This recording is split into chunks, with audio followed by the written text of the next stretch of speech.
posible pong naka-atake ng isang mangingisda dahil nakumpirma na kain niya yung kanang binti ng biktima. So 5 months lang yung tinagal niya dito, namatay po siya dahil po sa internal bleeding and stress related po sa kanyang transportation. Wala nang commercial value yung kanyang balat, yung mga ginagawang leather bag, shoes, and wallet, gawa lang po yun sa balat ng batang crocodile na nasa 3 hanggang 5 years old lang.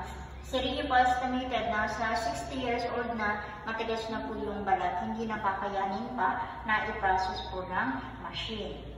That is, siya po may 35 to 40 years old, lalaki po yan, saltwater crocodile. So yung mga edad po nila, estimated lang po namin sa haba lang po ng crocodile. Captured lang po yan sila from the water.